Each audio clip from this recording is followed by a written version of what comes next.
નમસ્કાર મિત્રો, આજે ધ મેજિક પુસ્તકનો 12મો દિવસ. આજના ચેપ્ટરનું નામ છે magic people who made a difference, એટલે કે એવા લોકો જેમણે આપણા જીવનમાં ડિફરન્સ ઊભો કર્યો છે, આપણા જીવનને કંઈક ટર્નિંગ પોઈન્ટ આપ્યો છે. પણ આપણે ક્યારે એમને યાદ કર્યા છે ખરા? મિત્રો, આપણા જીવનમાં ઘણા એવા લોકો આવ્યા હશે કે જેણે આપણા જીવનમાં આવીને આપણને જીવનને ખરેખર વળાંક આપ્યો હશે, આપણને સફળતાના માર્ગે ચડાવ્યા હશે, આપણને મદદ આપી હશે, આપણને હૂંફ આપી હશે. પણ થયું છે શું કે જ્યારે આપણે સફળતાના માર્ગે ચડ્યા, આપણે જ્યારે રસ્તા ઉપર ચડ્યા, ત્યારે આપણે કદાચ એ લોકોને ભૂલી ગયા હોઈશું. લેખક કહે છે આવા લોકો કોણ હોઈ શકે? આપણા શિક્ષક હોઈ શકે, આપણા કોચ હોઈ શકે, ટ્રેનર હોઈ શકે, આપણા ભાઈ બહેન હોઈ શકે, આપણા મિત્રો હોઈ શકે, કાકા મામી ફુવા, કોઈ પણ હોઈ શકે. આવા લોકોને આપણે ભૂલી જઈએ છીએ, પરંતુ સાચા અર્થમાં એ લોકોને પણ આપણે થેન્ક યુ કહેવું જરૂરી છે, એમના પ્રત્યે કૃતજ્ઞતાનો ભાવ દર્શાવવો જરૂરી છે. મિત્રો, લેખક પણ કહે છે કે મારા જીવનમાં મારી દાદીએ મારા જીવનમાં ખૂબ મોટો ભાગ ભજવ્યો છે. એમને મને વાંચતા શીખવ્યું છે, નવા નવા પુસ્તકોનું વાંચન શીખવ્યું છે અને રાંધવાની કળા શીખવાડી છે. આ પુસ્તકોની વાંચવાની કળાને લીધે જ હું મારા જીવનમાં આજે આટલી સફળ છું.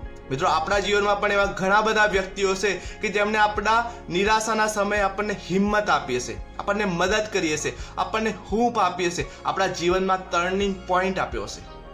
આજે એ જ દિવસ છે, આજે એ લોકોને યાદ કરવાનો દિવસ છે અને કૃતજ્ઞતાની લાગણી વ્યક્ત કરવાનો દિવસ છે. આજે શું કરવાનું છે?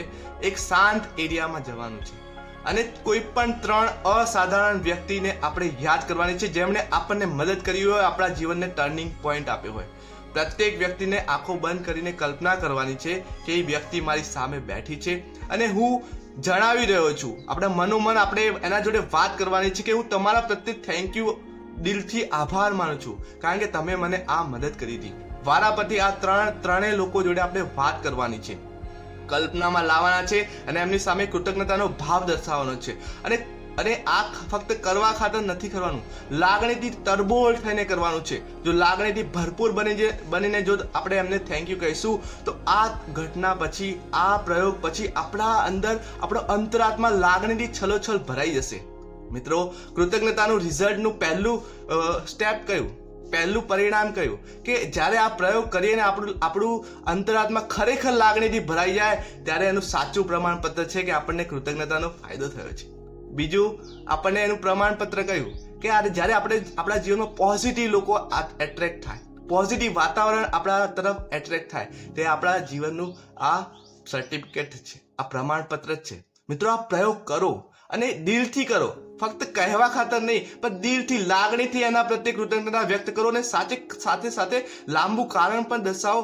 ફોર એક્ઝામ્પલ કે મિત્ર, તે એ સમયે મને એટલી મદદ કરી હતી, મને હૂંફ આપી હતી, મને હિંમત આપી હતી કે ખરેખર આજે હું મારા જીવનમાં ખરેખર સફળ થયો છું અને સાચા માર્ગે છું. એ બદલ દિલથી તારો ખૂબ ખૂબ આભાર. આવી રીતે વારાફરતી ત્રણેય વ્યક્તિઓ જોડે વાત કરી અને દિલથી આભાર વ્યક્ત કરો. પછી જોજો કે આપણું જીવન જ બદલાઈ જશે, આપણી આખો દિવસ જ બદલાઈ જશે, આપણું વાતાવરણ જ બદલાઈ જશે. જી હા મિત્રો, તો આજે 12મા દિવસનો આ પ્રયોગ કરો. 12મા દિવસના પ્રયોગનું પહેલું સ્ટેપ છે નવી 10 વસ્તુઓનું લિસ્ટ બનાવો જે ભગવાને આપણને આપી છે.